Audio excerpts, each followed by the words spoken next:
Hi everyone, Mike Shanley with Walnut Peak Financial Consulting, and I know I've been sharing a lot of content recently, but it's really just to let you know that I'm on the ride with you.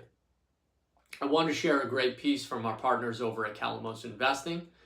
It's called Stay the Course. It's a visual guide to the power of long-term investing.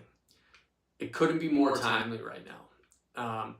There are a few key slides that cover topics like market timing, staying diversified, and why overreacting to market volatility is rarely helpful for long-term investors.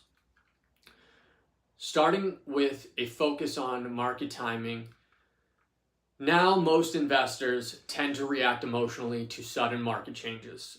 Right now we're seeing an aggressive pullback, and the natural instinct is to avoid that pain, to pull your money out of the market and wait it out, right?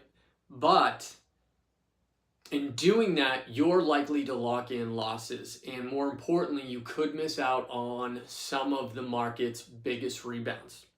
Historically, some of the most significant gains have occurred during periods of high volatility.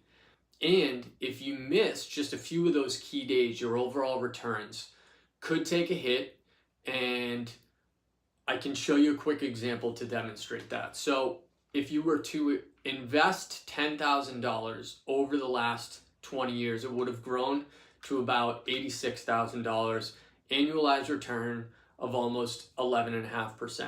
But if you would miss just the 5 best days, the total would be about $54,000. The more days you miss, the worse it gets. It's nearly impossible to predict when those best days will occur, right? They're scattered throughout the years, but they do often come right after sharp declines. Yesterday was April 9th. Depending on when you see this video, it was Wednesday. It's a perfect example of posting one of the best days in the post-World War II era. 5 years ago in March of 2020, 2 of the best days happened in market history. And so if you tried to time both of those events, you missed 3 of the best market days in the last 5 years. So in order to time the market successfully, you have to be right twice, on the way out, then back on the way in. It's an incredibly difficult game to play. So what usually happens is people miss the recovery, then they miss out on a long-term growth opportunity. Diversification, however, can be really helpful and important. So a lot of people are really familiar with US stocks, right? You know Apple, you know Amazon, but they're huge and successful companies outside of the United States, around the world. International diversification gives you access to those companies into different markets. You can diversify by asset classes, stocks, bonds, real estate, precious metals. Those are all different markets. So if you take China, for example, despite being one of the largest economies, still considered an emerging market. Just due to the vast size, it's still considered in development. The opportunity set is still there. In 2024, emerging markets, one of the best performing asset classes. Real estate also performed well. Real estate investment trust is a REIT. So you can't see it here. Gold did well. US stocks struggle. 2018, 2022. You can see other asset classes can help balance out a portfolio. US stocks, again, right now are struggling, but gold is doing well. Utilities, for the most part, in comparison, continue to help buffer out volatility. And then there are some other rare areas where you can find some help. But this is actually referred to right here as an asset quilt, and it visually demonstrates how different asset classes rotate in and out of favor year by year. And the key message, as we're approaching Easter time, is not to put all your eggs in one basket. I also want to note the resiliency of equities. We're looking at annual returns for the market from 1926 to 2023, right? Most returns fall between -10 and +40%. Deep losses of more than 20% are pretty rare, only 12 times in the last 100 years or so. But strong gains, more than 20%, happen twice as often. And so it really is comforting to know that downturns are painful, and while they hurt, they're usually followed by recoveries with even stronger stretches of growth.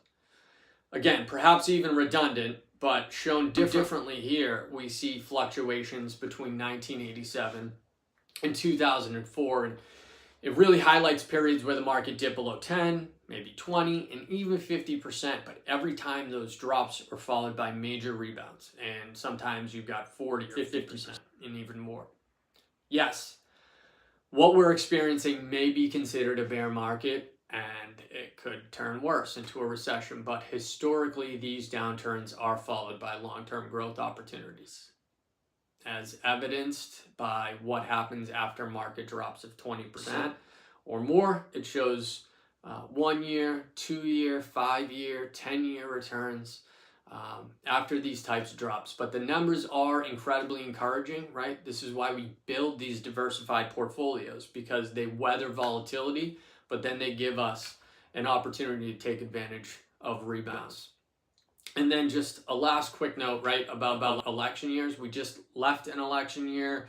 We're still kind of in the beginning stages, just leaving March.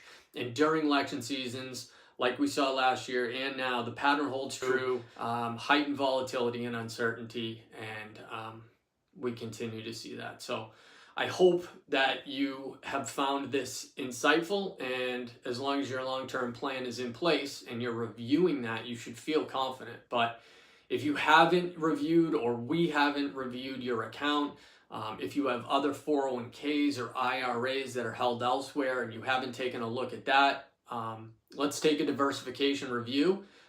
Don't hesitate to reach out and see if we can make some changes and get you updated. Thank you so much, and we'll talk soon.